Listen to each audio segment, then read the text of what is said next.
Brown. What's up? You know what time it is. It's time for the best 120 minutes of your day. The Chop Shop, the nation's number one urban sports talk show, and also your midday sports happy hour. Yours truly, Robert Hatter, alongside Jim Hicks, coming to you live from Houston, Texas. Y'all starting already, but we're broadcasting all over the world via Facebook Live and YouTube Live. It's a great day. It's my favorite day. It's Women Rock Wednesday. In case you don't know, I got 5 sisters and a wonderful daughter.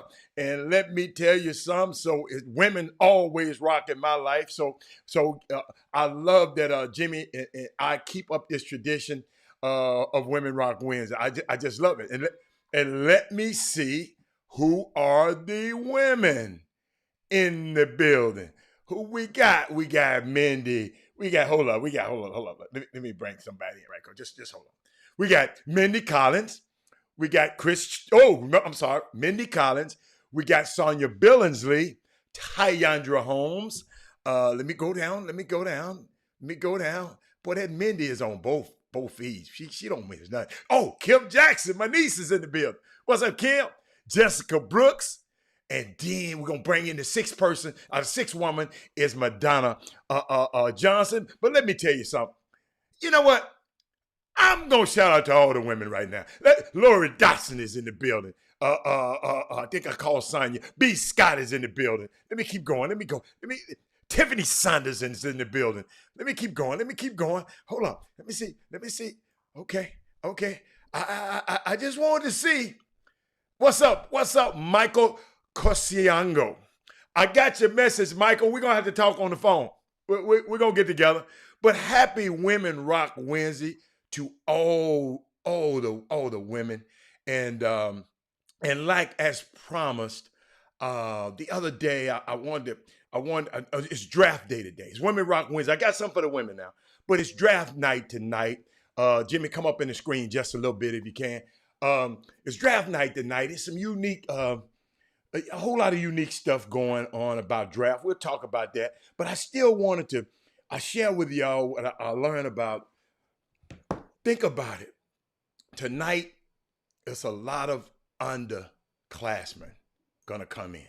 Underclassmen mean that you can come out before your senior year. And they're coming out because of a young man.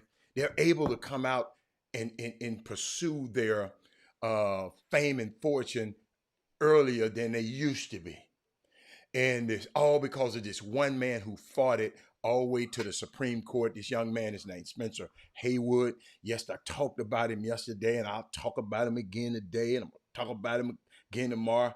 But they had a unique, but with Spencer, I wanted to explain to y'all about when Spencer went to the ABA.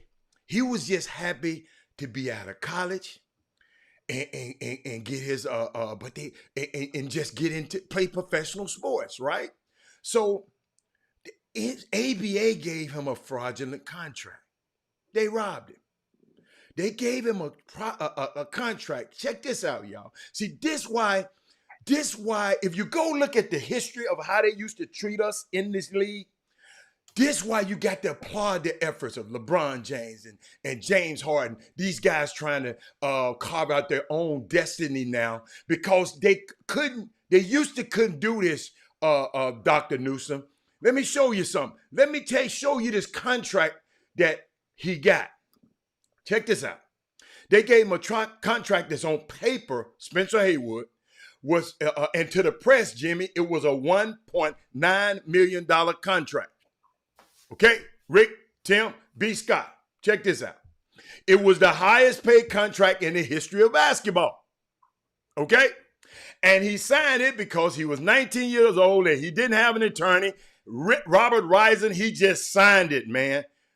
Barry McDonald, he just signed it. Happy Women Rock Wednesday. The young man, 19 years old, just signed it. From Mississippi, from Silver Springs, Mississippi, one of the poorest parts of Mississippi, known to man.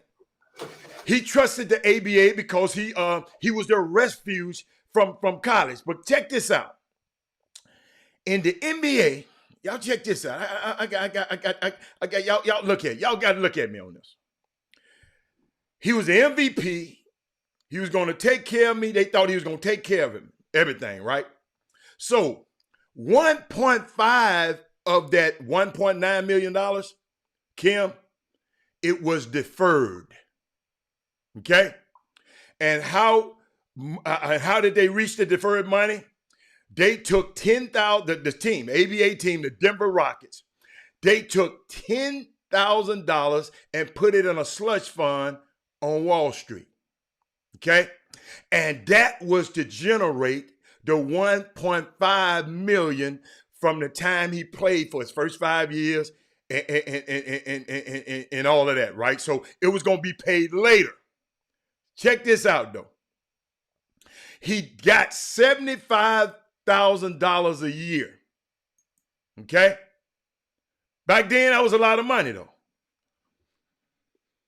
Actually, when you read the contract, the team, the Denver Rockets, they own a truck line. Okay? And for him to get that money, that rest of that money, he would have to be employed with them from the age 50 to the age 70 to receive $100,000 a year until he get the 1.5. So after he finished playing, he had to come back to get that money. He had to come back and work for the truck line at 50 to 70 years old to receive $100,000 a year. It was similar to that that how they had it in Mississippi. How when you go pick the cotton for $2 a day, and then $2 a day, then you have to borrow from the farmer, and then you're always gonna be in the hole. You ain't gonna never be able to catch up. It was crazy. So that's how they did those athletes back then, man. So when you see these guys are in positions of power now, man, applaud it and said, wow, yes, that's how they did him, Landon. And the NBA, and he had 1 year left. And he was trying to get out of the ABA contract. But the NBA said, no, you can't get in, because they was mad at him. And I mean, then he sued the NBA to get in the NBA. This dude took it all the way to the Supreme Court. He got a chance, Spencer Haywood, to meet Thurgood Marshall. I mean, y'all, it's just unbelievable how this young 19-year-old guy, check this out, went from picking cotton at 14 to 19 years old, fighting a Supreme Court case, and turned all of that into now these teams are worth billions of dollars a year, and these players getting so much money. So the reason I wanted to share this is because it's the draft today. And I know y'all getting caught up in the draft, so-and-so getting drafted. But this man paved the way for these guys, and I beg to differ. How many of these guys do you think know who this guy is? And Jimmy, he came later. Spencer Haywood went and talked to Chris Paul, LeBron James, Carmelo Anthony. That's how the players, you remember the Players Association said, we're going to take care of the retired players. They pay $15 million a year out of the players' pockets to fund the retired players of insurance, health insurance plan. And they also upped, Jimmy, check this out. They upped their pension as far as the collective bargaining would let them do it. They went and upped those guys' pension and said, man, y'all paved the way for us. So shout out to Chris Paul, shout out to LeBron James, shout out to these guys, because they didn't have to do it. Spencer Haywood said, and I heard in an interview, he said, I just said, Chris Paul, we need this. He said, okay, what else you need? Chris Paul, we need this. He said, okay, What else you need? He said Chris Paul was very, very gracious, man. And I know we talk about his game, and I always talk about him. He messed the team up, all that. But let me tell you something. And like I did for the bubble, Chris Paul, his parents, and what his parents and his brother put in him, man, I'm just glad to say he's on our side. But happy Women Rock Wednesday to everybody. Yeah, Crystal Wicks, that's love. And it's unbelievable. Spencer Haywood's story. And do me a favor, y'all. I went on Amazon Prime last night. They got a story called Full Court, the Spencer Haywood story. If you have time, go check that out. It's unbelievable, unbelievable. It's just, I'm watching these young guys. We're going to watch these young guys tonight, and they're going to do a virtual NBA draft tonight. And my thing, I was thinking about, Jimmy, are we going to have some repeat things like the NFL virtual draft, where we had the girlfriend and the mama don't like the girlfriend checking the phone and the phone check? Are we going to have any of those things tonight? So, we got guys from Dallas I know getting drafted. R.J. Hampton, Tyrese Maxey, and Jamias Ramsey should be in that bunch. I'm missing somebody, but I know those guys are. I know the people who have a lot to do with those guys. So shout out to those young men. I watched them as they were young, and now I'm seeing them go fulfill their dream. But Jimmy, what's going on, man? Thank you, Matthew. Matthew said no Spencer Haywood, no NBA draft early entry. You're absolutely right. But thank y'all. We're gonna go to a quick break, and we'll be back in just a minute.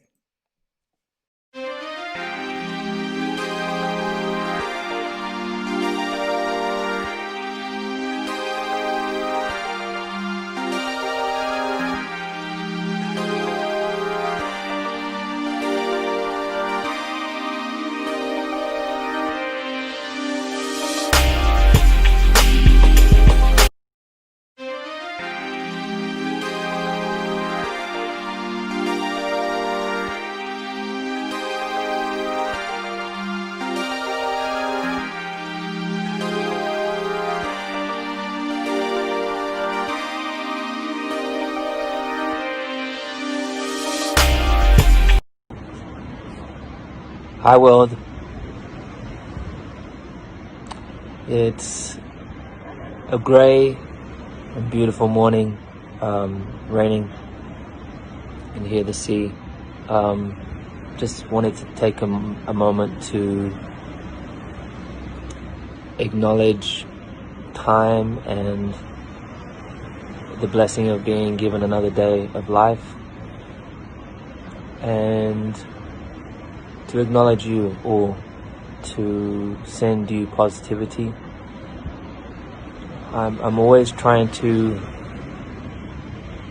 vibrate high, and whilst I know it's not always possible, I also have the low days, but when there's a will, there's a way, and there's so many people out there that are doing great things.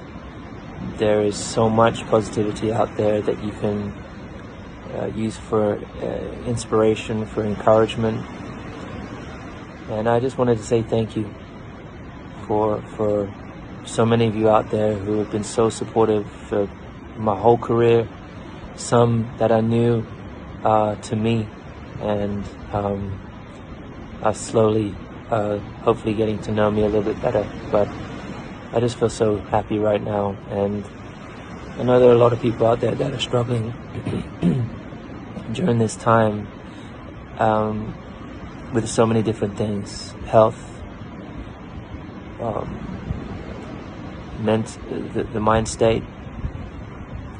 And I just wanted to tell you that it's okay, and that you're not alone in this world. There's people thinking of you. There's ways out.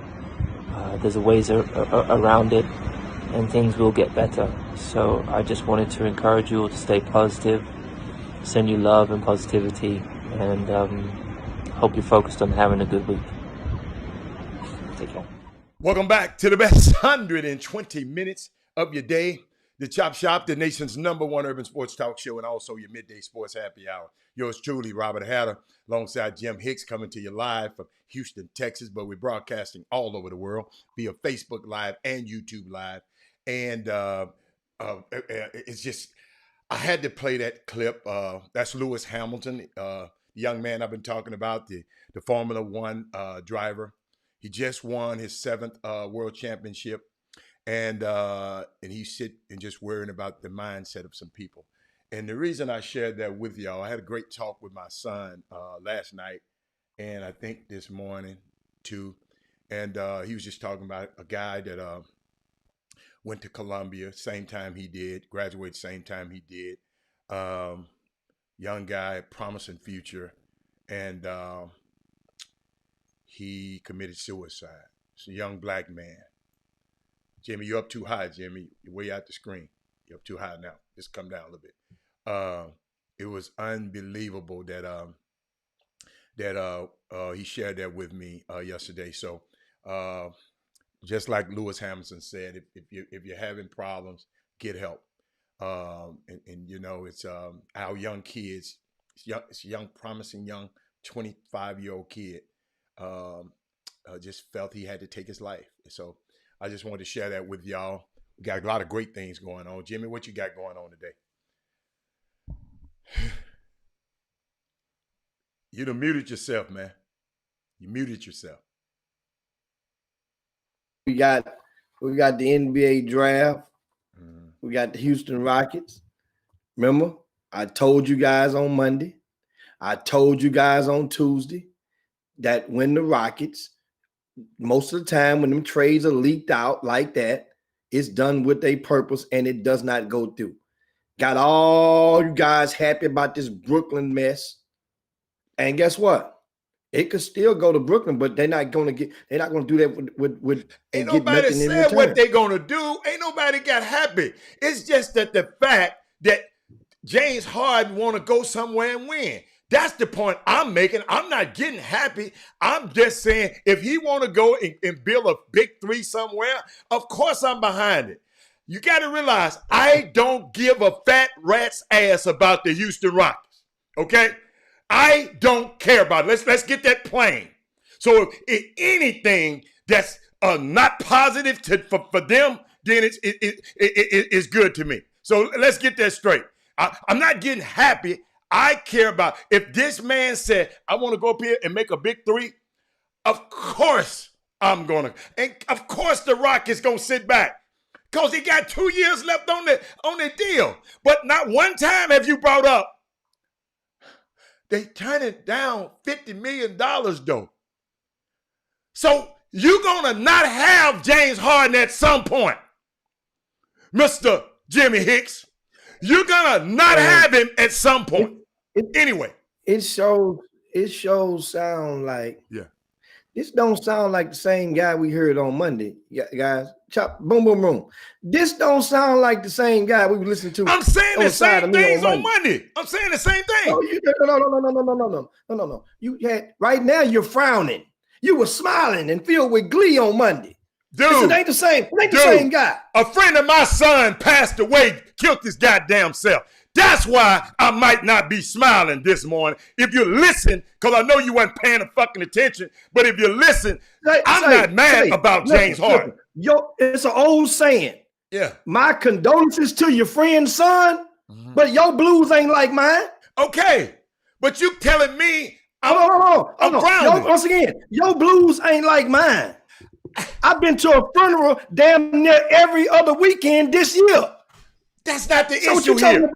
You saying the way, on Monday. I'm telling you right now. You were smiling and you about the deal. And I'm saying to you, I told you and I told everybody, most of the time the Houston Rockets leak a deal. When it's a deal is leaked. So what about so every deal that's leaked go through. So every deal that's leaked, the Rockets ain't gonna do it. I think in the past, you look back historically, every big deal that's been leaked out, except for maybe one, did not go through like it was supposed to. Jimmy, no trade go through how they want to. James Harden said he want. Hold up. James Harden said he wants out of this ragged ass town, right? So guess what? It's gonna happen. You got to realize. No. Understand something. You wanting to go and wanting to go when you ready to go. It's two different things.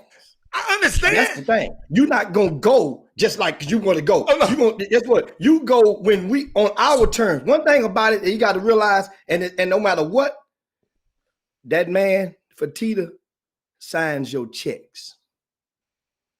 No matter what that you think you control, they control when you get the opportunity. Now you can come and pull the Kawhi Leonard in San Antonio down in H-Town if you want to. Guess what? That's on you. San Antonio, you see what they did? San Antonio could have traded Kawhi ass mid-season. They could have met the trade deadline. They sit there and they say, you know what? Okay. We're gonna sit here and we still gonna get something for him. And what Kawhi do? What happened? What happened after a while? They traded him up there, and guess what he did? What did he do? Won a championship, didn't he? No. At what part of that season did they trade him? Jimmy, when he was doing the load management and sitting out. Guess what? That's what I'm saying. So guess what? He could do the same thing. We'll be perfectly fine. I'm just glad. Hold up. I'm glad is going to be just what San Antonio was. I'm just glad he had the wherewithal to say, I am not going to sit here and you go hire this guy and this guy, and I'm gone. And guess what? I prefer to go here. But I will do a three-way deal with Philly. And swap all that. What? But if I was, hold up. Let me tell you something. Let me tell you something about me. If I was the Brooklyn Nets, I'll do anything to make it happen. I give them anything. I get them sorry ass Rockets anything that they want other than the big three, and say here. No. You tell. Long as I got one, Kyrie, Katie, and James, you can have all this other mess. You just pick and tell me what you want. That's what I'll do to make it happen. Kevin Durant got the power to make it happen. He need to make it happen. LeBron had the power to say, get rid of all of these dudes. I want Anthony Davis. Get rid of everybody. Man, they ain't gonna have nobody. They shipped all their players. That's the point that I made and been trying to make. I don't care how the Houston Rock, Jimmy, I just said I don't care about the Rockets. I don't care how they do business. If I was the Brooklyn Nets, I'll say, hey, your ass gonna lose with James or without him. You don't know how to win with him anyway. So tell me what you want. Well, who sang that? What's that? Drew Hill. Tell me what you want. Brooklyn is not going to be able to execute this deal solely with their own one-on-one with them and the Rockets without parting, and that's off the table for them to even think about parting. They're not going to get another star back. They're not going to get another star back, Jim. They're not going to be able to do the deal. You Houston Rockets fans, you're not going to get another star back. They ain't going to give you no, ain't nobody going to give you no star. Hold on. Did you just not say a three-way deal? Did you just not say that? I said. So for them to get it, hold on. For a third team to be involved, then that means a star has to come from somewhere. Not necessarily. It don't matter how you get it. The it don't Houston matter. You get Rockets gonna lose with whoever they get anyway, Jimmy. Houston Rockets gonna still be a losing team. Let's say who you think gonna come. Hold on. So if you say still being a losing team, yeah, that means you're calling them a losing team right now. They're not a losing team right now. The way y'all say they are. No. If James Harden leads this, hold on. Excuse me. Okay. when James Harden leave this, and they still don't make the playoffs. Huh? They still be a playoff contender. Okay. The Houston Rockets will still be a playoff contender. If Russell Westbrook can understand something. If Russell Westbrook can take OKC Thunder to the playoffs, and he's in uniform, he can take Houston Rockets to the playoffs. He don't want to be here either. He don't want to be here with James Harden. That's the difference. Why did he come? Because of James Harden. That LA, that little Los Angeles thing, clique they was trying to promote each other, going home, hey man, we can do this, man. LA, man, ride, man. Let's ride or die. Let's West Side, West Coast. Now look how that worked out. They gonna get hold up, y'all. OG hey, Tyson Chandler. I'm gonna tell Tyson Chandler in the mix. How that worked out. Hey, I'm gonna say this, but you, when some leak out, it won't happen. It's something. The Rockets, whenever they leak out, it don't happen. I said no. I purposely said most of the time in recent years that a Houston Rocket big trade rumor, not a low trade rumor, not them. It don't leak. Put it like this: how much you hear about Trevor Ariza before it went down? It's not a big trade. They could leak that out. It's not a big trade. Bingo. Exactly what I'm saying. So they know how to keep that trade under the wrap. A trade is a trade. They know how to keep that one under the wraps. They know how to do that deal and not let you know until it was done. I still don't understand what you're talking about. All I know is y'all might have John Wall. Y'all think for Russell Westbrook. And if y'all think James Harden was in the strip club, hold on. If y'all think James Harden, hold on. What's his name? John Wall is James Harden on steroids. Look in the strip club. The Rockets have consistently had a fan favorite on the roster throughout the last 2 or 3 decades that has been an avid presence in the cabaret. You're not hearing me.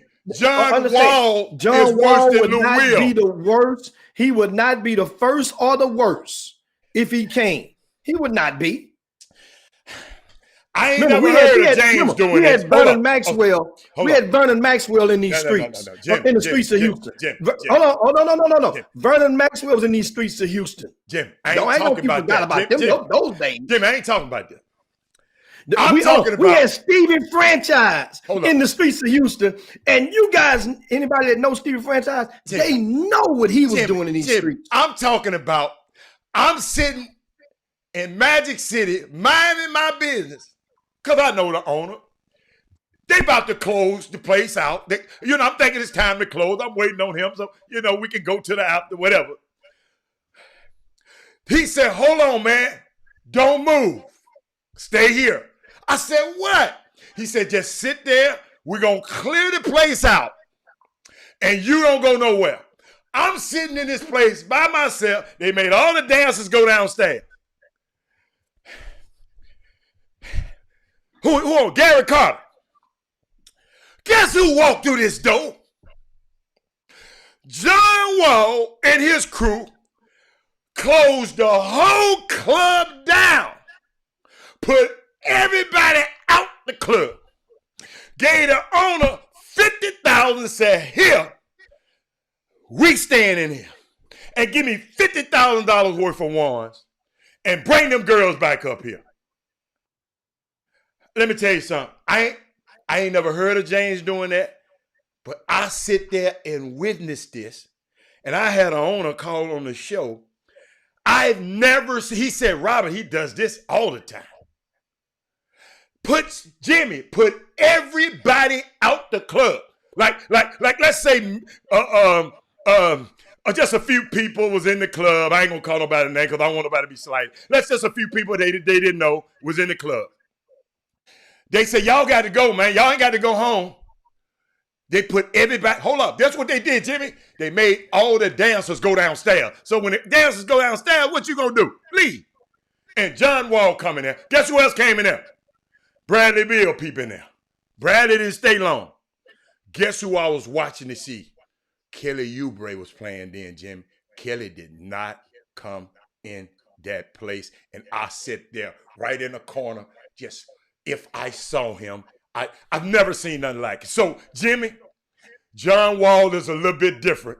I ain't never heard of James buying the place out like that. I've never seen that before. But, hey, I just never heard it. I'm talking about streets.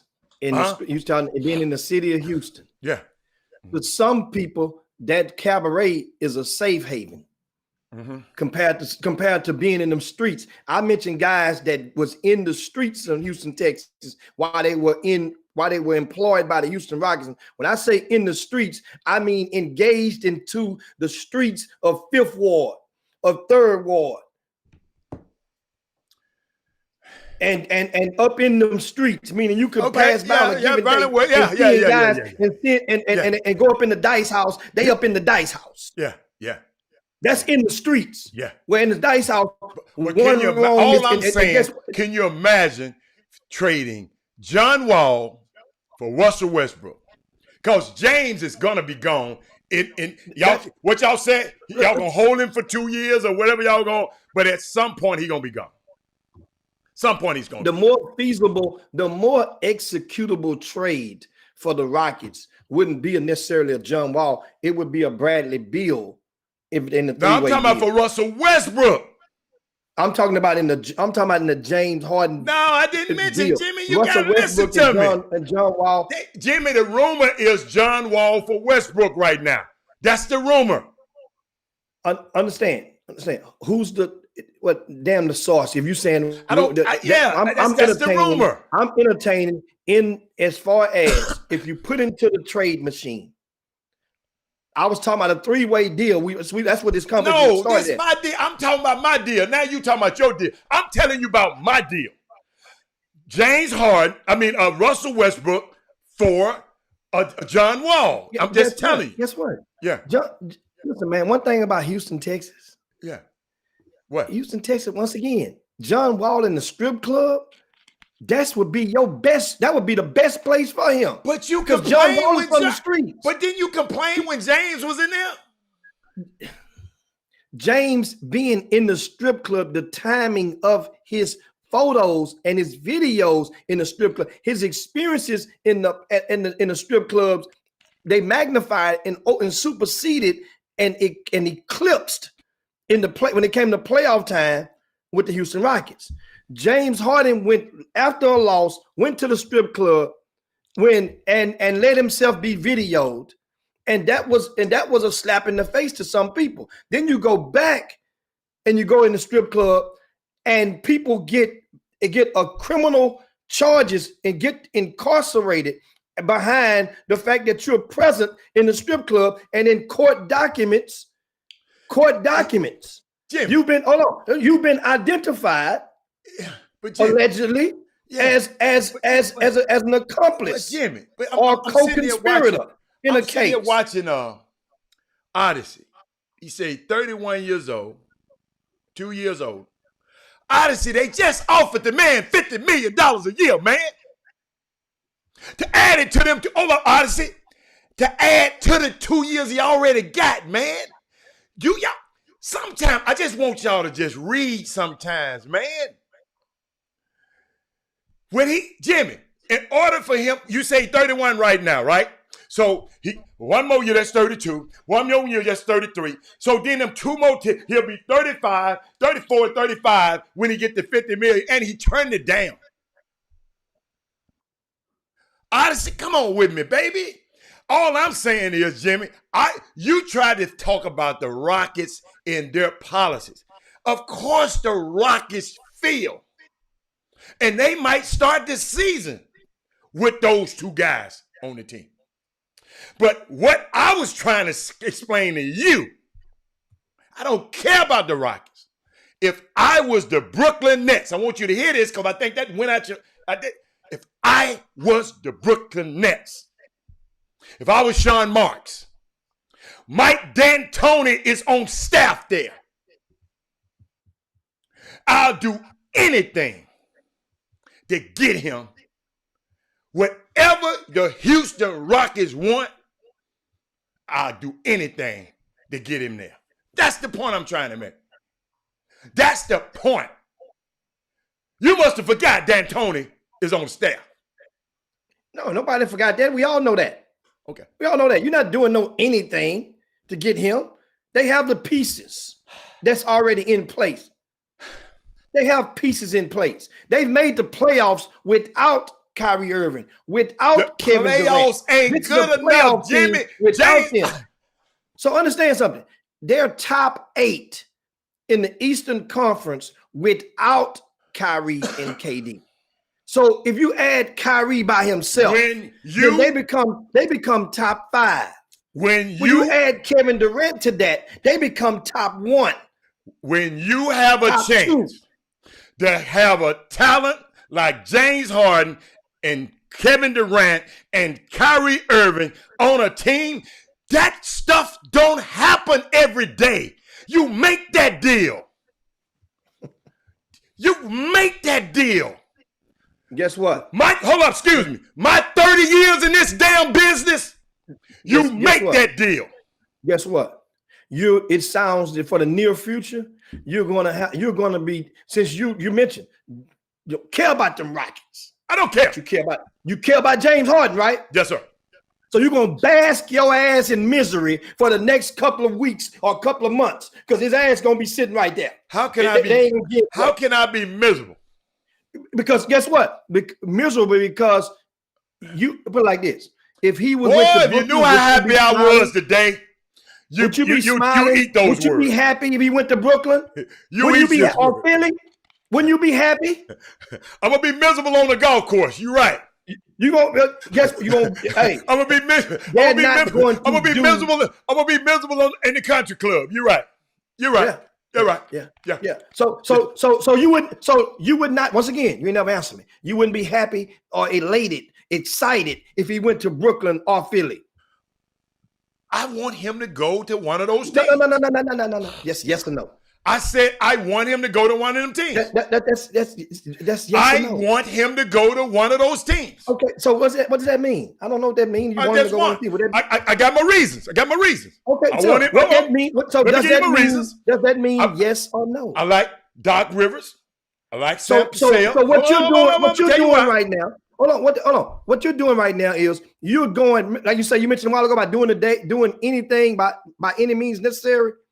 So by any means necessary, you're going to say and do anything to simply not answer the question with the yes or that's asked for yes or no. Yes or no. You asked me. What did you ask me? Give me the question. Yes or no. It's the question. Okay. Yes or no. If James Harden went to Brooklyn or Philly, NBA franchise, would you be elated, ecstatic, or excited? How in the hell you give me a multiple choice damn question? Which one? Which one you want to use? Elated? Which one you want to use? Use one word. If you want one answer from me, give me one question. You pick the one that you choose to answer. Let me tell you something. Because once again, what you're doing, as I just said, it makes me happy or not, Jimmy. Here's what I just said. I'll say it again. Man, I'm about to go to a break because you gave me a damn headache. Once again, as I just said, guys, you watching this? No, I wouldn't be. No, you wouldn't. No. You wouldn't be what? No, you said yes or no. I said no. No. What you saying no to? You said give you a yes or no question. I said no. So you saying no, you would not be happy. You would not be happy. Hey, you just told me. Hold on. No, that means either you lied on Monday or you lying right now. Hold on. You just asked me for a yes or no question. You And told I said, no. no. You just You don't even defined it. remember your You damn just question. You just described and said I asked you a 3-part question. You said I asked you 3 questions in one. So I'm asking you which one did you answer? Hey, You just said Jimmy, the 3 questions. Jimmy. So guess what? Yeah, that was 3 questions in one. Hey. So now you, as you said no, We which about one to go you to a answer break, no Jimmy. to? Chop Shop, we'll be back in a minute. My name is Laura Jane Jones, and I am so excited to be joining the staff at Future Stars of Houston Academy in the vocal department. I wanted to do this intro video to let you know a little bit about me, my experience, as well as my training and my philosophy on vocal coaching. So, first and foremost, I have been in the music business for 30 years. I have performed and traveled in 90 different countries. I have performed on the biggest arenas, stadiums, theaters in the world, not just once, multiple times. I have recorded or toured or performed with the likes of Enrique Iglesias, Joe Cocker, Aerosmith, Kelly Clarkson, Leah Michele, Tina Marie, the Black Eyed Peas, Billy Ray Cyrus, BB Winans, Peebo Bryson, Vintage Trouble, and Miles Mosley, just to name a few. I've also sung on numerous TV and movie soundtracks. I most recently sang on Bad Boys for Life. I also was the singing voice of Eva Longoria on Dora and the Lost City of Gold. I was also featured on the Letters to Juliet soundtrack, singing in Italian.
Welcome back to the best 120 minutes of your day.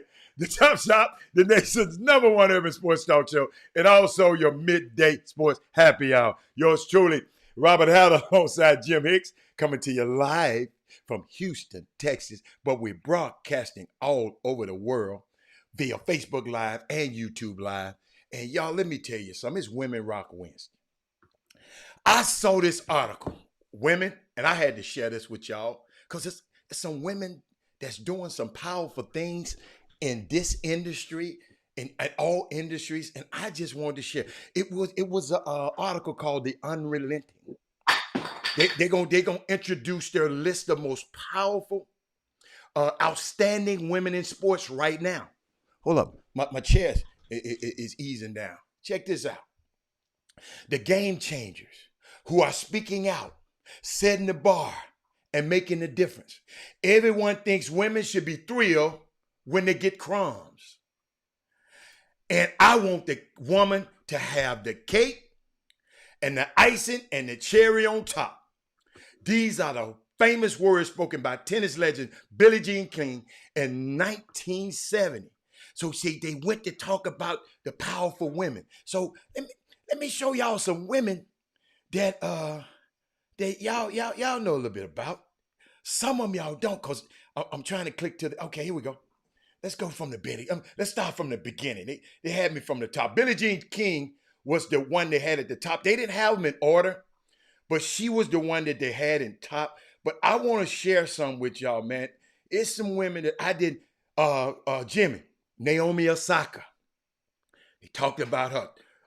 World number 3, 3-time Grand Slam champion, a champion for causes, Black Lives Matter, and all of that, right?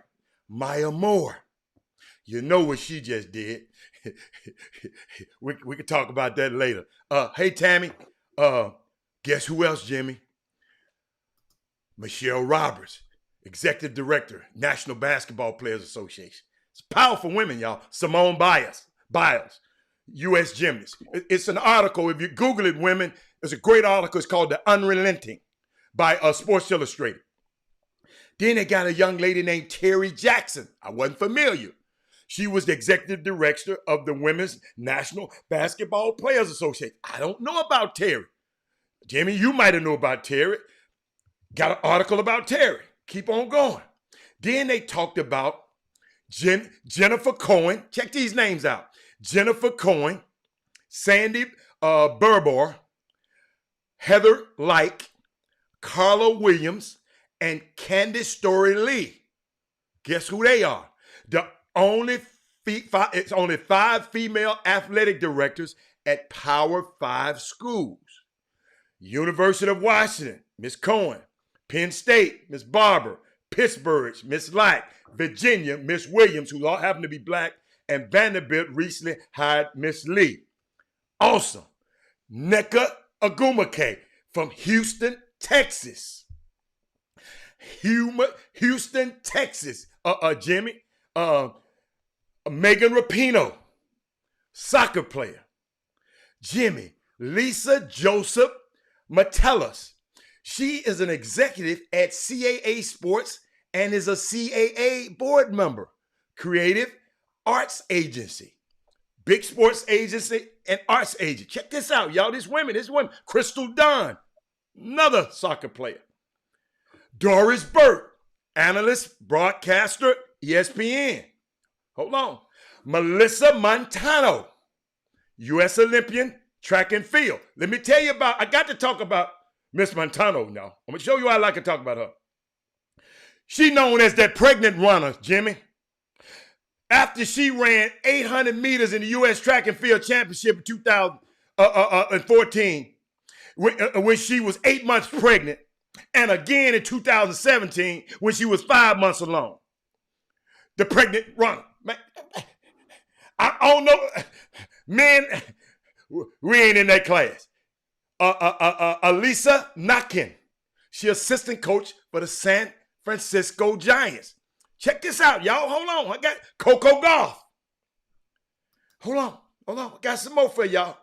Hold on. Kim Davis. Kim Davis is a black woman now. Kim Davis, y'all. Look her up. Jimmy, she is the senior executive vice president of social impact, growth initiatives, and initiatives and legislative affairs in the National Hockey League. I didn't know about her. Keep going. Hold on. Got some more for you. They got Serena. Yeah, they got Serena. Do y'all know about Blake Bolden? I never heard of her. She's a pro scout for the LA Kings and a former U.S. hockey player. Black girl. Asia Wilson, basketball player. Hold up. Got some more for Allison Felix, track. Man, these women, I did not know these women was doing this much in Nicole Lynn, the NFL and NBA agent, the sports agent with Young Money Sports. Keep going. Becky Hammond. Simone Manuel. Let me tell you something. Hold up. Kia Clark. Yeah, the pregnant runner. I'm telling you, that's what they call her. Kia Clark. She is the chief executive officer of the New York Liberty. Jimmy, I didn't know that. Black woman. Your homegirl, Muffet McGraw, Jimmy. I know you know who that is. But I'm just going through this. It's Women Rock Wednesday. And what her name? Niele Ivey. I know Trey Phillips know this lady. Current head women basketball coach at Notre Dame. I'm just going through it. Candace Parker. Women ain't playing, man. Women Rock Wednesday. I'm giving y'all. Hold on. Oh, I got one for you. Hold on. Wow. Oh, hold on. Odessa Jenkins. She's the co-founder of the Women's National Football Conference. I didn't know they had a Women's National Football Conference. This is what happens when you, Jimmy, Johanna Faries, commissioner of Call of Duty. It's an esports company. It's a black lady. I mean, Hey, y'all, it's Women Rock Wednesday. Let me tell y'all something, man. I don't know. Maybe y'all knew about all of that. But it just amazed me that the strides and the things that the women are doing. That's why we have Women Rock Wednesday. Cause I had to go find that one. Didn't nobody send me this. People send me stuff every day. We'll talk about this on the show. But Jimmy, I had to go deep down, and I'm glad I found that article. And I didn't read it all the way through. That's why I couldn't expound on a lot of the women. But the ones that I did talk about, I knew of them and read a few things about them. But Jimmy, I just had to get there. It's Women Rock Wednesday. We had to get in women. Got to get the women what they want. What else we got? What else we got out here? We have, speaking of course, Women Rock. I mean, I was thinking during the break on today, I was, thinking about really and truly thinking about, I had a moment thinking about the president and the power that he yields over the minds of a lot of his constituents. And it was a movie that we've all seen before, based on a true story. And I think the movie was called the Guyana Tragedy. Oh yeah, Jim Jones. Right, when he had good the movie, power. Well, that was based on a true story. Yeah. It was a good movie. I mean, Jimmy, when I first saw it, I said, "Wow, people that dumb." You had to see it again to make sure if it was real or not. Yeah. And then you watch that movie because the David Koresh movie really didn't have nothing on that movie. I didn't watch his movie. I didn't watch David Koresh. If that president was to attempt to get his people to follow him to a remote area of the country in such fashion, what percentage do you think would actually pack up and go and follow him over there? Jimmy, I'm willing to say 70% of them. Jimmy would go. And then he would tear all their ass and drink some bleach. I hate to agree with you. But what did happen? Tell something must have happened last night. What happened last night? Because I've been trying to turn it. You remember? I've been turning it off mainstream media. Mainstream media, I'm getting sick of them right now. But what happened, man, last night? I mean, it's you notice it's a lot that's happening because they seeing, as far as the politic part of it, they're seeing that he's placing people. He just fired last night. He fired the lead election guy within his crew. He's fired. He's gone. Because the guy expressed his opinion on, and that's the thing. So he got these grown ass men and women. Hold up, and the 55%. The 55%. Yeah, that voted for him. The 55% white women that vote for him. He has them so shook. So that means if an individual can occupy that much real estate in your brain, that means your brain was vulnerable from the beginning. This dude, if that attorney general in New York, what's that lady's name? Letitia. That's a sister. Yes, sir. She's already told him, the day your ass is out of office, I'm coming see you. You're going to see me. Sure did. So if she is able to live and fulfill her vow, then this dude, I don't want no plea bargain. Letitia James, Jimmy. Thank you, Carrie. I was trying to figure out. I didn't know. Letitia James. I don't want no plea bargain. This is one of them cases, I don't want no plea bargain. Please don't get no plea bargain. Who you want him? Because he gonna contempt court. He can't go to trial. Ain't no way. Giuliani has really made a fool of himself. This dude just told Giuliani, you running my show now. Think about it. A prestigious law firm had the opportunity to get guaranteed money in advance just for their stamp on these paperwork and file these lawsuits. They quit last week. Now the people are saying, getting the sympathetic part, won't y'all just take it easy on them? You know, don't agitate them. They're going through some stuff right now. Hold on, Heather, 4 years ago, do you not remember what they was telling us in 2016 after November? It wasn't even the morning after. What they say? Remember what they were telling us? Let me refresh your memory. Mm-hmm. And if you got kids in the room, cut it down. Because I'm gonna tell you what they were saying to us. I'm refresh your memory. They said, fuck your feelings. Remember that? That was a hashtag. They put a hashtag on us, y'all. I said again, fuck your feelings. Get over it. We won. I remember that. The American people has spoken. All this was they were saying to us. Yeah. I remember that. And see, what had happened is we done played, and that's why a lot of times I tell people, and I'm motioning you guys, and guess what? This is not we're just talking civics right here. Not mad at no particular individual that I know like that. Well, it's sad. Well, I've already, but anyway. So many years we've played the turn the other cheek card in life, to whereas a lot of folk think that that's what we supposed to do, because we led them to believe that our nationwide, our race obligation or inspiration all derived, everything that we know, it derived up under Martin Luther King's thoughts and opinion.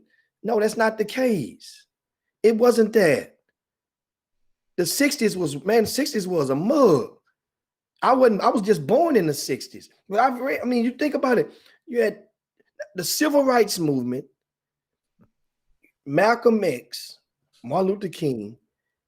They were like, in basketball terms, they were like back in the early 2000s. We had, I mentioned Tack Minor earlier on another show. Tack Minor and Daniel Gibson was like fire and ice. Daniel Gibson was the cool cat that everybody loved. Tack Minor was that radical guy that all the street ballers loved. Street guys loved Tack. Not to say they didn't love Daniel, but they were from two sides of town, had two different styles of game, and it was almost like you couldn't love both of them. Otherwise, you felt uneasy. So it was almost like you had to pick sides. Or you're a Daniel Gibson guy, or you're a Tack Minor guy. So guess what? Guess what I did? I made my efforts to bridge the two together. Got with James Clayton, who was an influence in Daniel Gibson's life. Got with Byron Gibson, and we talked about it and talked about it and talked about it again, and said that because everybody wondered how you gonna work. Ain't that many balls? How they gonna do it? And guess what? Got those guys together. My point is, it's okay. Now you're looking back on it, you see more people quoting Malcolm X than ever. Well, since the movie, don't count the era when Spike Lee made the X movie. But you think about it, people, they're dropping quotes from Malcolm like it ain't nothing. But guess what? But he was a great man, but they didn't like him during that time. It was embarrassing for some. Jimmy, they didn't like Martin Luther King either. They did not like him either, and he was young. No. Black people didn't like him. Man, you come down here. Listen, I'm telling you, go read your history. You coming down here messing with our good our white folks, and when you leave here, they make it hard on us. They didn't like him. It's a black woman stabbed him in the chest, Jimmy.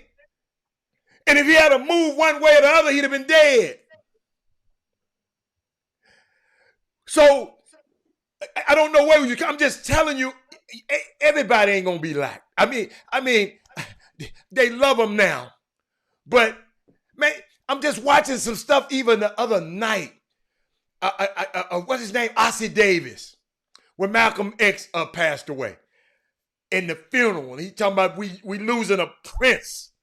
Man, Donald Trump, I guess I'm trying to bring this home and just get off of Trump because we got some. I want to talk about something else. We can't control him. My thing, and I said this years ago. Yep, my people in Memphis. You right. People in Memphis. Yeah. He came down talking about Dr. Martin Luther King. Jimmy, we just got to realize I'm not worried about Trump as much. You made some key. His followers. I think he's going to leave the country on that morning. So, they usually like Barack and Michelle came over there, greeted each other, and guess what? They all went to the inauguration together. That ain't happening this time. So it's just a new day, man. That's what happened in this groupie ass society. Everybody, everybody want to, in this groupie society, man, we elected the people who voted for him. We elected a real estate agent / reality star and expect for him to come in and have dignity and hold the highest office in the land, the most powerful office in the land. He's acting just like a real estate guy, a normal real estate guy, and a normal celebrity who got power. And people just didn't see it like that. They wanted something fresh because he said, I'm gonna drain the swamp. I'm not gonna be with a politician. I'm gonna do something. Hillary, y'all been dealing with her and her husband for years. That's crooked Hillary. Got James Comey to come. Hey y'all, and I told y'all years ago, and people just said, they looked at me like, instead of just, sometimes when I tell y'all something, when I throw a name out there, just go and Google it. Prove me wrong. I mentioned Steve Bannon's name about 4 years ago. People looked at me like, who is that? That's the man running all this stuff. Still running it. And I'm sitting here saying, Jimmy, that's just the way it is, man. That's what happens. When you let a bad person in your organization and it mess you, let's say you got a good basketball tournament and you let a bad team in there and mess up the whole tournament. We allowed this reality star and real estate agent. Oh, I'm Trump. I done hung out with, Jim Brown, take his butt up there. Steve Harvey, take his up to Trump Tower. Floyd Mayweather, all of them. Dude, the man just played them people, man. And guess what? And there's a lot of men think the way he think. I talked to some the other day. Man, I like being able to say, man, yeah, I'm the man. Shut up. I got this. Some guys say they like that. They like the misogyny because they are misogynists. I said, wow. I said, okay. Even at the expense. Y'all, hey, let me tell y'all something he doing. And Mindy, y'all go look this up for me, Mindy. See, all of this stuff is on the whitehouse.gov site. How many people have been to it? Mindy, he got the power. Jimmy, guess what he been doing lately? He been using executive. We talking about he ain't been doing nothing. He been doing his executive powers, Derrick Johnson, to relax the restrictions on the poultry industry. Because you know we had a limit of how many chickens you can kill and how many, because it's an unsafe environment, right? He relaxed. He taking the inspectors away, telling the inspectors, no, don't. So guess what? Tyson Food can go and just do what the hell they want to and go, this man is its own WhiteHouse.gov. He over here taking troops back down from Iraq. He just backing them home and taking them home. So everybody happy. All my guys are going home. So guess what? But you leaving other guys over there vulnerable. Derek, you know what I'm talking about. Derek Johnson, you should know what I'm talking about. Man, the man is doing little stuff and we're not right now.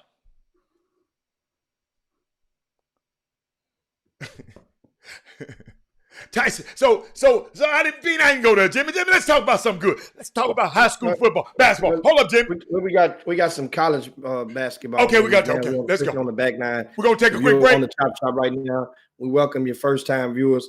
Please share the show to your timelines. If you're watching on the Facebook feed, give us a thumbs up. If you're on YouTube watching us right now, I just gave one myself. Thumbs up, and also if you're on Facebook, if you would share this show right now to your timelines, to your pages, and also follow us.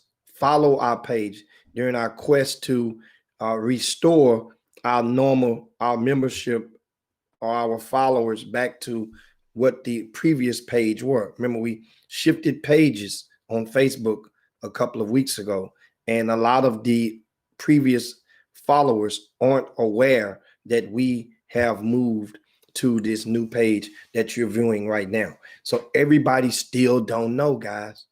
They still don't. Yeah. And it's like, you're right. So we just got to be consistent in sharing the show, consistent at letting everybody know this is where they are. I had somebody I ran into yesterday ask me the same question. Man, when are you guys going to come back on the air? Yeah. Yeah. I'm like, well, give me your phone. Give me your phone. Let's pull up Facebook. Here we go right here. Pop. There you go. That's how you solve that, and that's what you do. Jim, I'm wrong. You a little safer than me, Jim. You're a little reckless than me, Jim. I met somebody on the golf course yesterday, right? Jimmy, and I was telling him about the show. He said, what is it about it? I said, you got YouTube? He handed me his phone. I said, dude, I'm not touching your phone. You just go to YouTube and type in, and I told him what to type in because phones got more germs on it than anything. So I said, oh, hell no. Nigga, you probably go in the restroom with your phone.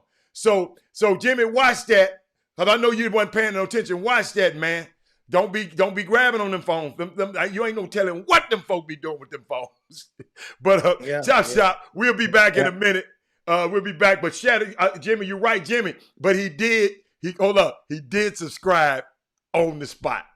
So shout out to him out there. He know who he is. I subscribed for his ass. That's what I did. All right, Chop. We'll be back in a minute.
2020, y'all. Yeah. And it's different than when it was 2016. You know, the game has been elevated. As we can tell, there's no expense being spared. We had a black billionaire's lunch. Yeah. You understand? Right. And we here together, and we're going to keep staying together. We getting tighter. You know what I'm saying? And united we stand.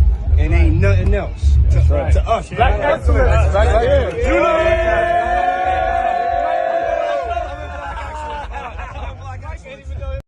It's 2020. Welcome back to the best 120 minutes of your day. The Chop Shop, the nation's #1 urban sports talk show, and also your midday sports happy hour. Yours truly, Robert Hatter, alongside Jim Hicks. I love that video. It's symbolic of something. I wasn't just, I know those guys were there. It was a Rock Nation brunch, and but young black men in positions of power saying we're getting closer. We're getting close. Not if you're white, I'm not talking about y'all right now. It's just, man, I just get proud to see, he said, as you see, no expense has been spared. We had a black billionaires brunch. It wasn't all the time. You got to understand, I've been watching the Spencer Haywood story where he thought all he was going to ever do was pick cotton for the rest of his life. And he wound up going to the NBA and marrying supermodel Iman. But these guys, all of those guys from the street, from everywhere, and they able, that's what we need to strive for. We need to strive for a Chop Shop brunch where all of us can come together when this thing is over. We had a brunch, sparing no expense, and celebrating with our people and their achievements, man. We just got to start thinking. We got to start thinking like that. We got to start, other cultures do it all the time. We so busy worried about how big his car is and how he did this and how he did this. Man, let me tell you something. I don't care what kind of car you buy, somebody gonna buy a big one. I don't care how big your house is, somebody gonna buy a bigger one. I don't care how pretty you think your girl is, somebody gonna get a pretty one. It's just gonna happen. When are we gonna put ourselves in a position? I keep saying this. Got some powerful people on this show. And all of us together, ain't no me, ain't no you, ain't no I. Just all of us together, man. We can do it. We just got to think. And maybe it takes a guy like me that don't care. I know who I am. I don't answer to what people say about me. Because they haven't, Jimmy said something long, they haven't walked in these shoes, player. I came from a whole nother city, whole nother culture, and made a whole nother city my home. Lived in Phoenix, lived in Atlanta, lived in LA. My kids live off. Jimmy, and speaking of kids, my son loved the Rockets. That's why I doubled down today and said I don't give a. He gonna text me, he text me. He didn't want to call because I get on. He gonna text me. Talking about, man, James getting out of hand. I said, whoa, player. I said, what are you talking about? Now y'all gotta understand that my son loved James Harden. But I forgot something, Rick. My son is a Houstonian. Let me repeat that. He was born at that women's place over there on Fannin, the women's whatever hospital. I wasn't born here. So he told me, Jimmy, I don't care what you say. James can leave. I'm with the Rockets. Threw me off guard. So get what I text him back, Alfie, yo. Get what I text him back. I text him and said, Well, James, he told me, James, hold up, no, Jimmy. He texted me something. I guess he was watching TV this morning. He texted me something, y'all, and he said he's showing me all the failures James Harden had in the playoffs. I guess he got it off. He took a picture, talking about that's mess Jimmy talking about in the Western Conference Finals. 0 for 3 loss. He went over some of that Jimmy mess. That's what my son did to me this morning, Michael. And guess what I hit him with, Tiffany? Guess what I hit him with, Tiffany? I said, player, hold on. James Harden brought y'all a hamstring away from a championship. Get what he text me back.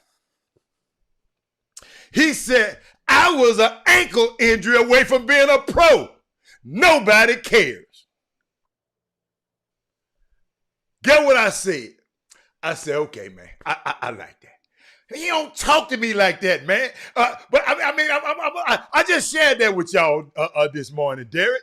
That dude tried to hammer me. I said, James Harden brought y'all to a hamstring away from being going to the finals. And he said, nobody cares. I said, wow. So let me tell you something. Hey, y'all, I get this from everywhere. So when I'm saying this stuff to y'all, man, I didn't practice this. I didn't practice this on people already before I get on the show. That's why, y'all, I don't be excited. I done talked to my boys. They done called me talking crazy already. So now I'm just, hey, I'm good now. But when my son telling me that, but I forgot he's a Houstonian and he gonna think like the Houstonians think. So guess what? Let me tell y'all something. I understand your plight. Y'all like losers, so y'all want to get rid of my dude. So I like that. Okay, I'm done. Thank you, Jimmy, for humoring me for a minute. I'm still mad at him, though. I'm mad at my son. One time for Lil Raw, Scorpio season, it shows that, I'm mad. Scorpio season. Way to go, Lil Raw. No. And understand, speaking of, don't forget, guys, the NBA draft is tonight. Yeah. This draft is good for the state of Texas because about a half dozen young men who's from or played in the state is expected to get drafted tonight and become official millionaires. Mm-hmm. That's going to be a good thing. So that's what I think. If you're living in Texas, we're going to be observing to see what teams certain players end up at. How many players we got going? Have you looked it up? Proposingly. I know RJ. Well, you got Tyrese Maxey, okay. RJ Hampton. Right. Jemias Ramsey. And Ramsey, that's 3. You got the young man from U of H, Nate Hinton, right? Okay. He's just in the draft. I didn't see. Yeah, you know what? He's one of those kids that the glass is half full right now. Mm-hmm. So he gonna be one of the 60. Every one of, You saying he gonna be one of the 60? I'm saying it's like you counting in spades, you counting books. He's you got the ace and he's a queen. You got the ace and the queen in the same hand. Sometimes, depending on your partner, you're gonna count that queen as a book. Possible. So that's a possible. Keep going, because I want to share something with you.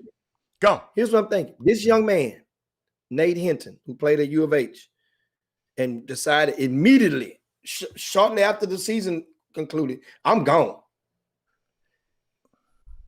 Every one of his interviews, of course, they couldn't do no in-person interviews because of the pandemic. But every single one that he had with the NBA brass, with those teams, guess what he did? He put on a suit and tie.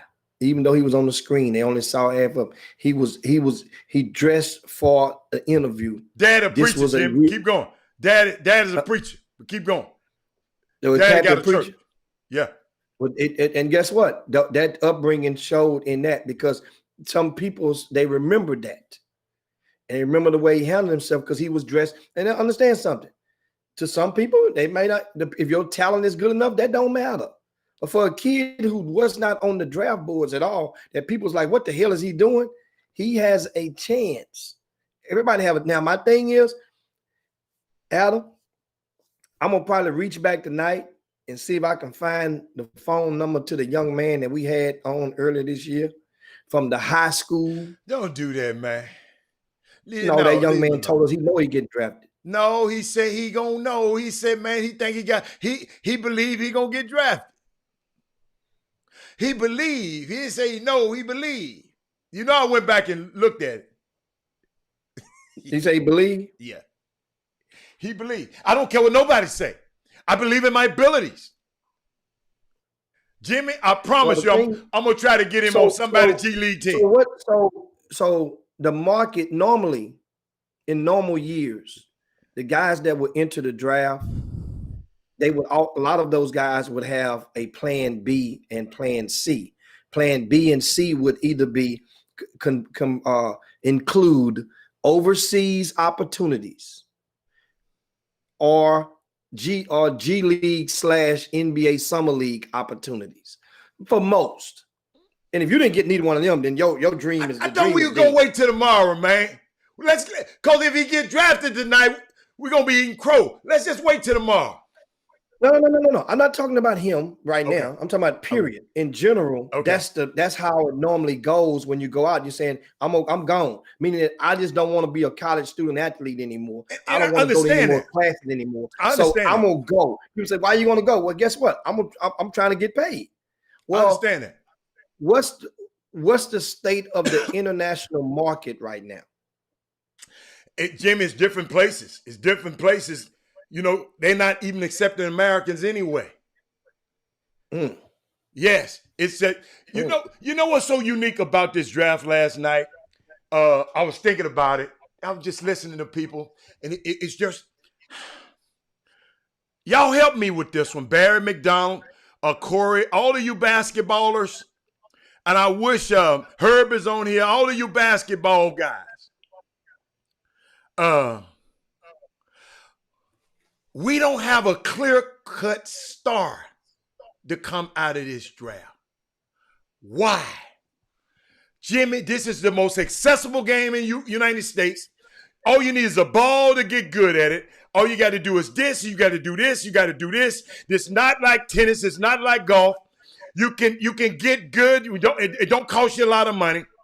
Why in America in this draft this year, Corey Henderson, Rick Wilmore, Kevin Freitman, please explain to me why we don't have a clear-cut star. I talked to all 30 teams, and they telling me the exact same thing. Why don't we have one player that they say is great? No one clear-cut guy.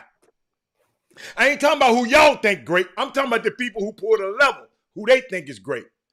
I'm thinking about something. LaMelo Ball, Jimmy. Thank you, Kyle Harrod. LaMelo Ball handing out binders to teams, breaking down his social media influence. It had shit to do with basketball.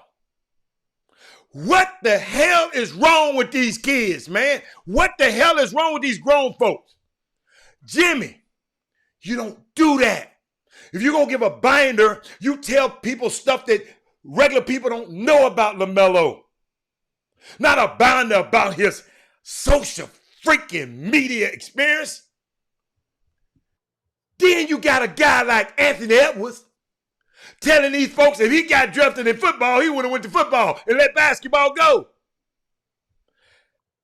If you believe that, Jimmy, no way in the world, if I represented him, son, don't you never say that stupid ass stuff again to nobody else. Because they already questioning your work ethic.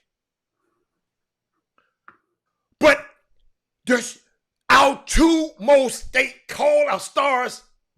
Y'all look where they head at. Look where they head at, y'all. All of this worshiping and cuddling that y'all been doing. You tell me, Kenneth Gamble, we have not been cuddling and worshiping these kids? Got to be out your rabbit mind. I see it all the time. It's a lot of people on eggshells when the 15 to 16-year-old top athlete is walking around. It's damn right it's true. YouTube, where he got somebody bragging to me about Mikey Williams. We got 2 million followers. So freaking what? I saw him in a basketball game and he didn't get shit done. Worshiping and coddling these kids, man. This is America, where James Naismith built discovered basketball. And we don't have a clear-cut Corey Henderson. We don't have a clear-cut great player in the whole draft. And Jimmy just said they just gonna be millionaires for nothing. Herb said if you tell somebody they need to come to work on their game, they'll cut you out of the crew. Hey, y'all, this is a problem, y'all. Y'all think this social media?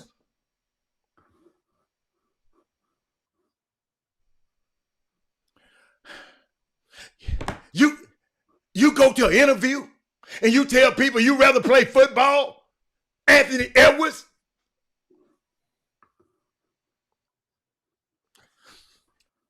Crystal. It's unbelievable to me, Jimmy. I'm sitting here. I've been in this business, Jimmy, for 30 years. Jimmy Hicks. The kids, I was just blessed to be around. Marcus Carroll. You'd have been around a couple players. Herb Baker. How many players have you ever been around that told you, hey, man, when we leave the club at 2, we're in the gym at 2:30? How many? Me, Penny Hardaway, we go to the club. At 2 o'clock, he said, man, hey, man, everybody bring their gear after the club. We're going straight to the gym. Every time we went out in the summer. Where are those kids, man? Kevin Freitman, I told people a month ago to watch The Social Dilemma. I'm just saying, Jimmy, I mean, I'm sitting there watching this draft, Jimmy. Half these people we don't even know. They're getting them from overseas. Man, I just don't understand it. And I want y'all. I'm looking on the feed to find somebody to help me. This is our game, and we ain't got one player that we can say is great. And you telling me somebody lying, Kenny Gamble? Hell no, he's not lying.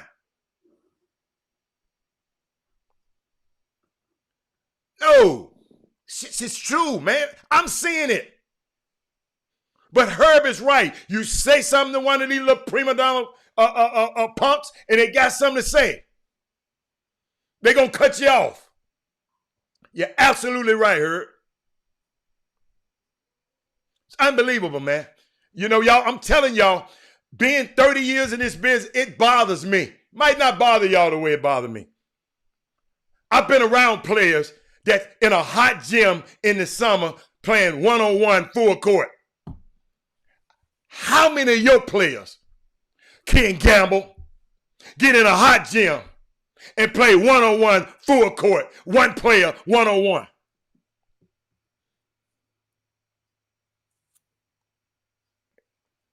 Man, like I said, I don't blame the kids. Mamas, kids, I'm not blaming y'all. I know who it is. These grown-ass groupies out here that's just being y'all groupies. It won't tell you when your socks stink. It's unbelievable, Jimmy. Jimmy, and talking about European skill play. I ain't worried about no European players are not as skilled as our guys. Our guys showing up. Our guys showing up, Jimmy. Hey, man, this is my social media influence. Shit out of here. I'd have smacked it out of the people's hand. We got to quit playing around with these guys. And Jimmy come up here and said something about your kid. I ain't gonna watch the Chop Shop no more because he talking about my kid. He criticizing my kid. You don't say nothing when he talk about him. Good. Some person talking about, Jimmy don't like my kid. Jimmy don't like my kid. I said, do me a damn favor. Go to the website. Put your son's name in there. Tell me how many damn times your son's name in there. And shut their ass up immediately. How in the hell he don't like your kid? He done wrote about it.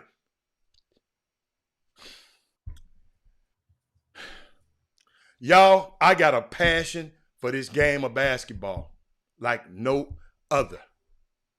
I've had the advantage to play it, to represent it, to have a son that goes through the same stuff that y'all going through right now. I'm not talking from a lofty perch. I had a midget with woke goggles. But I told him, parents, I'm going to make sure you're the best dribbler, the best shooter, the best passer, the best rebounder, goddamn it, and the best hustler.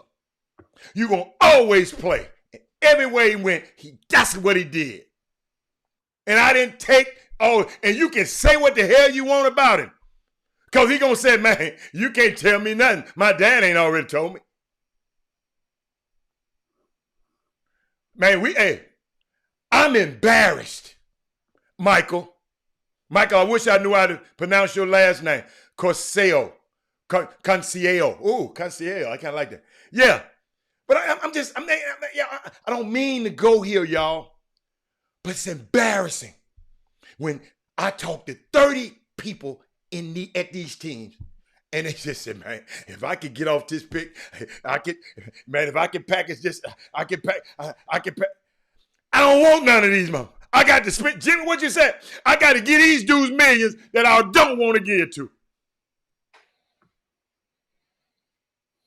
Come on, baby. I'm looking. Come on, baby. Year's draft. I'm just thinking about the old adage. You guys remember it was about 2 decades ago, actually during that Allen Iverson era, when they made, around the time when David Stern, they did the dress code change. And if you go back and connect the dots from that, around that time, remember, it was a lot of people because of the corporate sponsors of the NBA at the time. And they had a vision which they are executing now, and that is to expand internationally and become a global sport. Yeah. And they didn't say the words, but now we see what they meant. They really meant to go and get a boatload of bread from over across the water, because they're gonna watch a whole lot of this basketball, and we're gonna get paid way more than we're getting paid in America. However, we need y'all just to dress a little better, because we can't sell that to them across there. So while this was going on, that was a movement.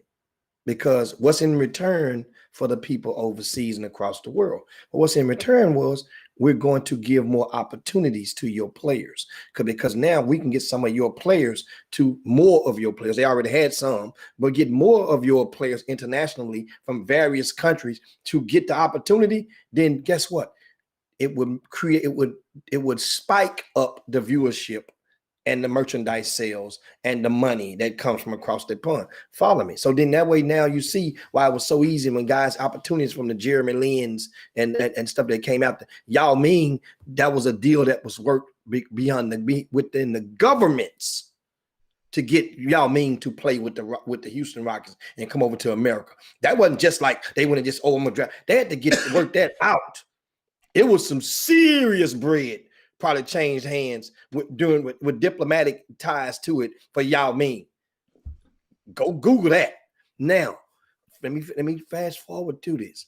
So back during that time, you have to what they call you plant the fear factor.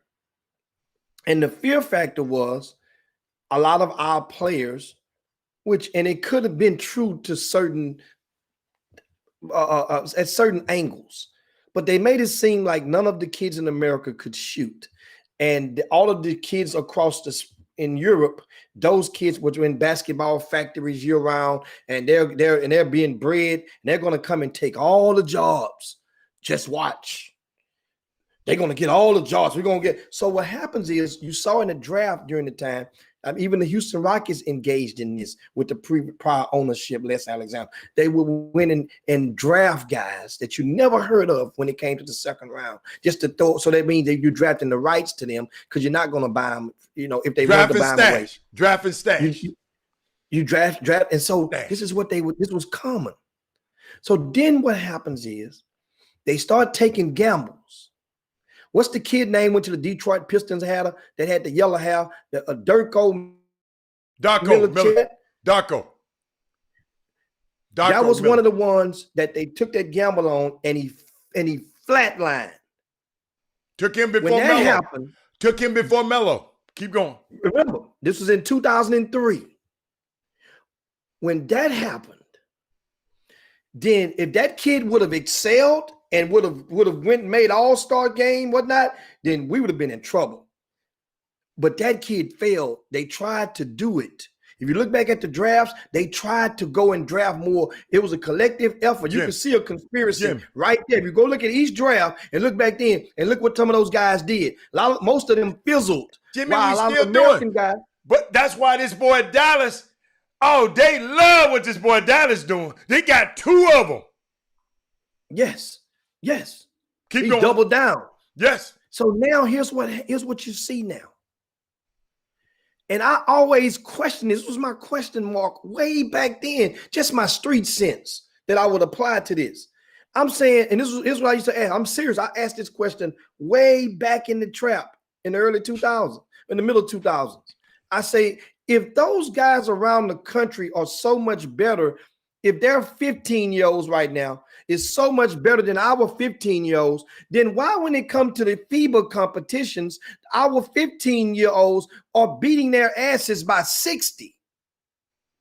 Jimmy, they want to change the hue of the NBA too, Jimmy. Yes. They see, Luka ain't gonna do what LeBron James and James Harden are exercising. Luka ain't gonna do that. Porzingis ain't gonna do that. What the nerve of these uppity athletes with all this money to turn down? Negro, how can you turn down $100 million? $50 million a year? Those guys from overseas are not gonna act like that. So, of course, these people are trying to change the hue. My thing is, why aren't we working hard enough, Jim? I wasn't talking about what they doing. See, I can't control what they doing.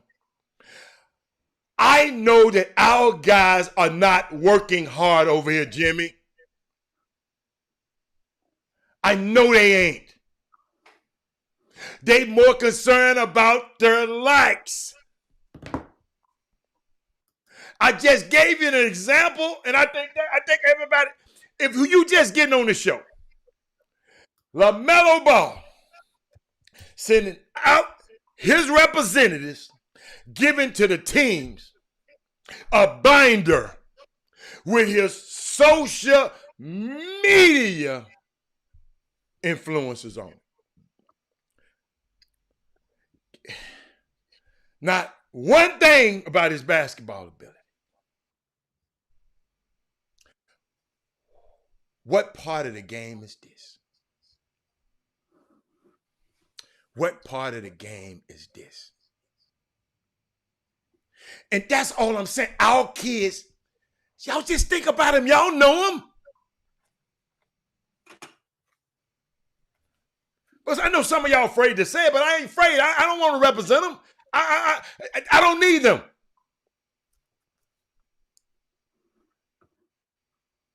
We have got to get back. We got to quit letting the inmates run the side. These little 15, 16 kids shouldn't be running your families, man. It shouldn't. And we as a community got to stop it. Quit being groupies. I don't mind you marketing people. I don't mind you doing that. I don't care. You know, Jimmy, let me show you how this thing done evolved. Each summer team got to have a social media guy. Jimmy, the summer teams have a media guy. Each summer team. Yeah. Yeah, that's what's the market. Amateur basketball has morphed into that because not necessarily because of the summer teams want to do it. It's because the parents feel that that's a supreme benefit to have on. So understand, the grassroots teams aren't willing and just wanting to go and buy an extra plane ticket round trip, an extra hotel room, go and put that extra person in their meal budgets, and in some cases an extra rental car. They're not willing to not thrilled at the opportunity to do that, but they realize that for some parents, and some players, it drives them bonkers, and that's what we live in right now. So now what happens is, if every grassroots team got a media guy, then who's going to be there to watch those have-nots when the live period comes? So it's going to really, you're going to see. As I say, people pay attention, y'all gonna really see. And then what happened is, and I wish, somebody asked me yesterday about when they told me, say, Jimmy, why don't you just give tell about a workshop? We used to do workshops all the time, maybe 15 years ago with RCS Sports. And it was like, man, the input wasn't matched by the output, meaning that we did not get enough fans. For what, Jimmy? For what? Remember the workshops, the coaches' workshops. Yeah. You told me you stopped. Yeah. We used to host. Yeah. And you get enough participation. Yeah, we would bring, this was before the social media era. Mm-hmm. We would bring in about a half dozen college coaches from across the country every year. It would always be the first Sunday in October. Because at the time, the Super 16 was only one day. Back then, it was only on Saturday. So that would be that weekend after the Super 16, the fall high school championships. So we would have that. And those coaches, each coach, I would assign a different topic for them to speak about. Each coach got about 15 minutes to talk and another 5 minutes Q&A. So it's 20-minute gaps. And each session would take about 2.5 hours to roll through that. Coaches were lined up. It was so bad that I couldn't even assign assistant coach. It was only head coaches only because it gave them an opportunity to basically get a de facto home visit at a neutral site with some of the parents of some of the players that they may have been interested in. So that's how, and we only allowed, I think, one student athlete was allowed in all of that. Only one. And he wasn't allowed. He kind of snuck in. and we didn't know he was in there till it was too late. But anyway, my point is, so they asked me about bringing it back on a virtual note. He said, just do it on the Chop Shop. You can tape it and do it on the Chop Shop and drop it in segments. I say, yeah, that probably could be. We probably can work, but with we that. can drop, Jimmy. We can just drop it in our feed. You can tape it and we can drop it in our feed. It wouldn't be live. That could be. That can be done. And I think about that going into one of the projects that we can do. But guess what, Jimmy? Quarter. B. Scott, she's so brilliant, man. She just said the Chop Shop is the workshop. Jimmy, the stuff that all those coaches used to come give, we've been giving it to them. So it been no need. And she was thinking the same way. That's why I was check your phone too, Jimmy. I just sent you something. But she just, I mean, thank you, B. Scott, for realizing and understanding that and appreciating that. That's when I know that. See, yo, we got to start intentionally. Like I told y'all, we got to start subscribing, getting our friends to subscribe to the YouTube page intentionally.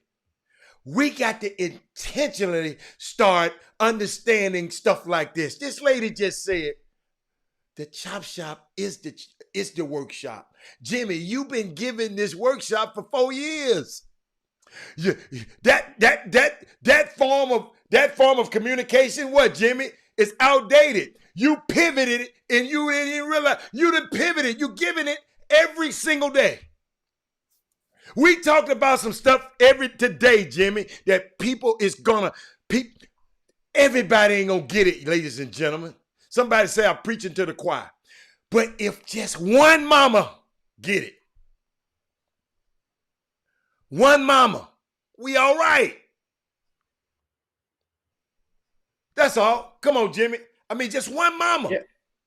I mean, and the thing is, a lot of parents are afraid that people are going to look down or attempt to embarrass them for their efforts to help provide what they think could be a better path for their kid. And although there are certain people that may very well attempt to do so, but I promise you, most of those people that try to do so are people that not even nowhere near within the circumference of your life. You meaning that people that you don't even care about anyway. It don't even matter. You know? So the people that are not even trying to help you anyway. So the things is, and we try to get parents, get your questions.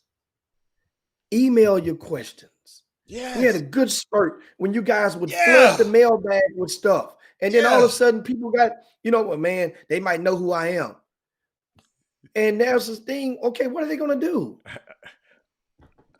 I ain't going to never tell them. Think about it like this. So they're going to know who you are. And think about this. What are they going to do? But then you could be the same person, could have voted one way or the opposite way of your general environment. Mm-hmm. You ain't thinking about what they're gonna do. People out there getting their heads bashed in because some people found out that they voted for certain people in this election, and that the other person didn't know that the moment that the oppressor of the moment didn't like. People are getting into it. Jimmy, it's people not forgiving. Hands up. Jimmy, Black people and Indian people are next. Jimmy, let me tell you something, man. It's just,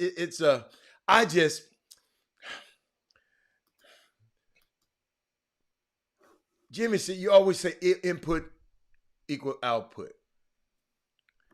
Man, B. Scott, you just, girl, I'm going to be thinking about this. B. Scott, I'm going to be on the golf course very shortly. I got a meeting on the golf course. Guess what? To better serve the Chop Shop and the people on the Chop Shop. People waiting on me to come and play golf with them so I can talk about how we can better serve y'all. Now imagine, now I'm gonna keep getting on y'all for this. If we was as intentional about subscribing to their YouTube page, liking that Facebook feed, as Jimmy and I are faithful. Jimmy, you know what I thought about Jimmy? You remember when we left the last radio station, the 105 point whatever? Jimmy, do you know don't you know on that Monday, we never went off the air? Jimmy, we never went off the air. We took a break because we needed a sabbatical. We took a break. Jimmy, what talking about? Oh man, they done. Instead of just saying maybe these two men need to rest, because they give y'all fresh new content every freaking Monday through Thursday for 2 hours plus. Maybe we needed a rest. Maybe I wanted to go and do something else from 12 to 2. I said, forget y'all. Me and Jimmy just did out there. And then one day, I don't know what happened, Jimmy. You say, hey, man,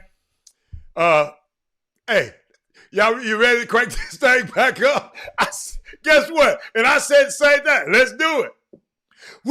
Y'all, sometimes this stuff, I don't know what industry y'all in, but having groundbreaking content for 8+ hours a week, y'all, that's hard.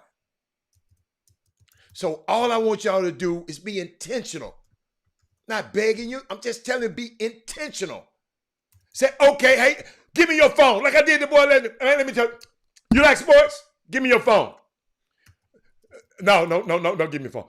Let me watch you. Don't touch them nasty phone.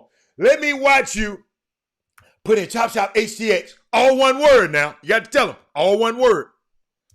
And subscribe to that thing, man. There's no way we should have as many. You don't have to watch it on there. Just go subscribe. This thing is going somewhere, y'all. And y'all going with us.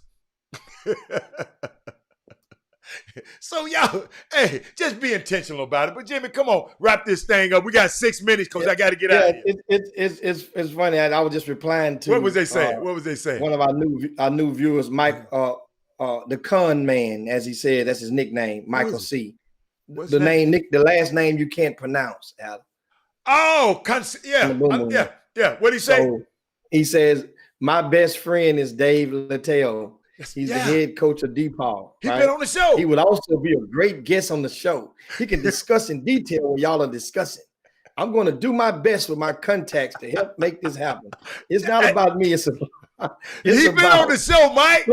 Look, it's about the next generation. That's where it's got to begin. Fact.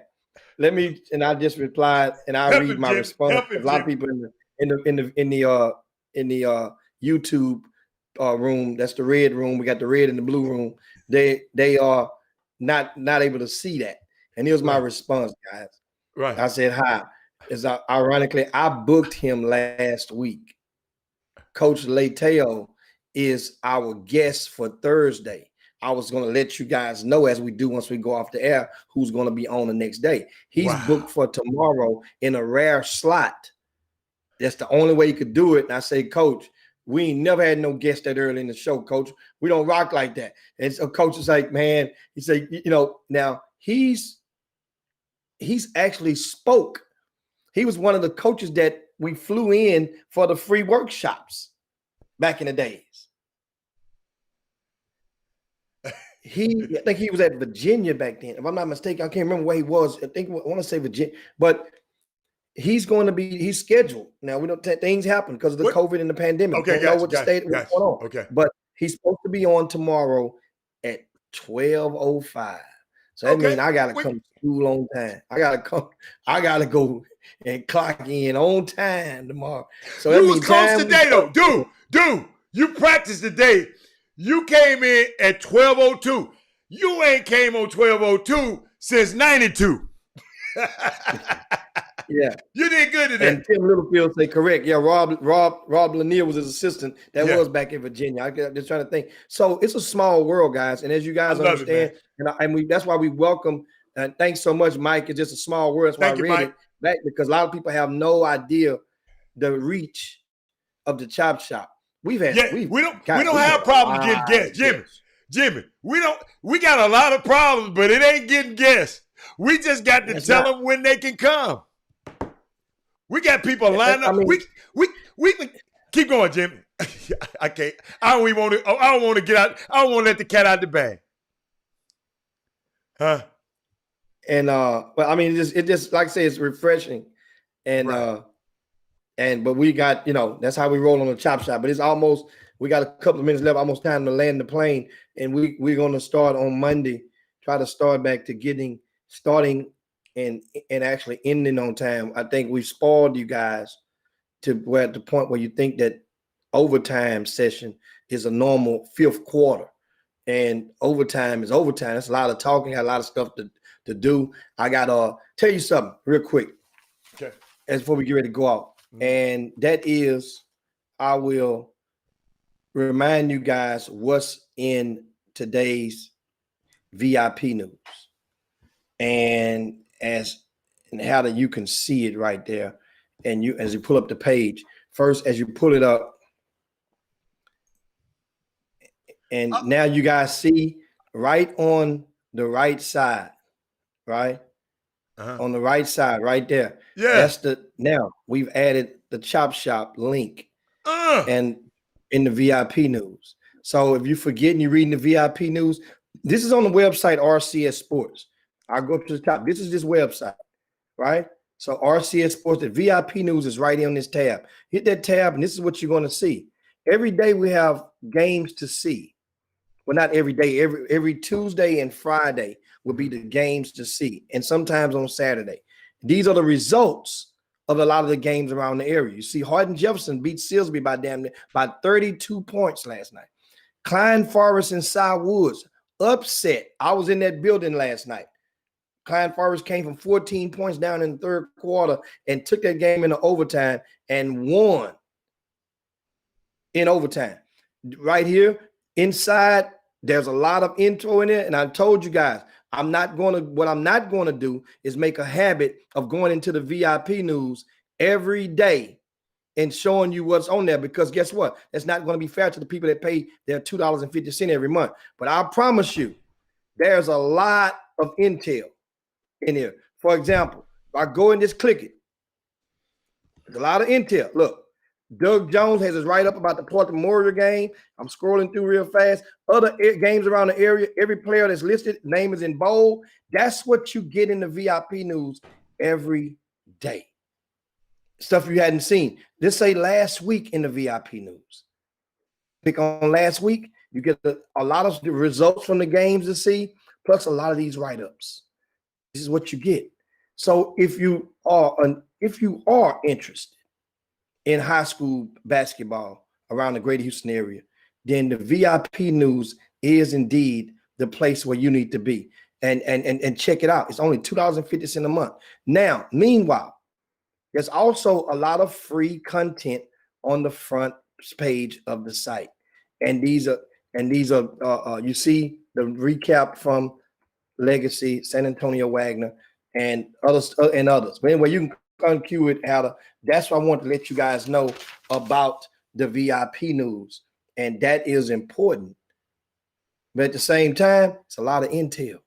A lot of intel, man. We write this stuff. Myself, Doug Jones, Jeffrey Day, we're out there busting our butts to provide content, readable, enjoyable content. Lastly, before we land the plane, the Hoops Giving Classic. How about this yesterday? On the Hoops Giving Classic, Adam, that's taking place next Wednesday, a week from today, at Houston Christian High School. Yates versus Westbury Christian is at 10 o'clock in the morning. Sharpstown and Goose Creek Memorial, this is in one gym. And in one gym, You got 10 o'clock game, Westbury Christian and Yates, a 12:30 game, Concordia Lutheran and Premier Academy, a 3 o'clock game, Houston Christian and the Woodlands Christian. Now, in the other gym, Sharpstown and Goose Creek Memorial is the first game. Legacy and Fort Worth OD Wide is the last game, scheduled for 4:30. These times could change. Now, they could change. Tell you why. Yesterday, we had St. Thomas Episcopal and St. Thomas Catholic playing each other. Remember, I told you, I think I mentioned to you guys, or I mentioned in the VIP news, St. Thomas Episcopal, they have shut down all basketball operations until November the 30th because of the pandemic, of a COVID positive within their basketball family.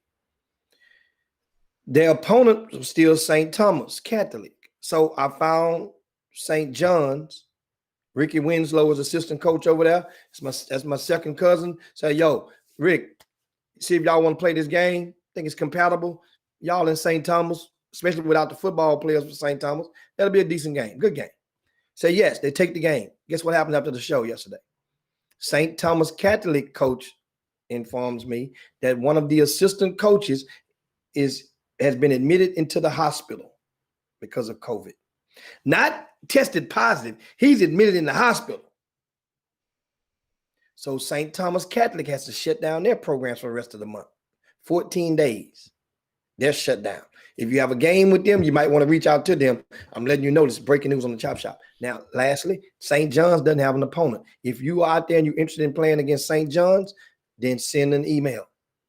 Otherwise, I just dissolve that game altogether and adjust the schedule. But I just want to let you guys know that that's November the 25th, Hoops Giving Classic at Houston Christian High School. And it's going to be a refreshing day of events. Also, we're still going to give away the groceries to the families on that day. And I'm going to put in the VIP news a list of the items that we're going to include in the bags of groceries. Okay. It's one of them Shirley Caesar menus. I hope somebody know how to cook with all these ingredients. We'll put yams, mac cake, pies, turkey. What hams, about peach rice, cobbler in the beans, heated greens. pan? We're going to do it all. We're going to do Shirley. What about peach cobbler in the heated pan?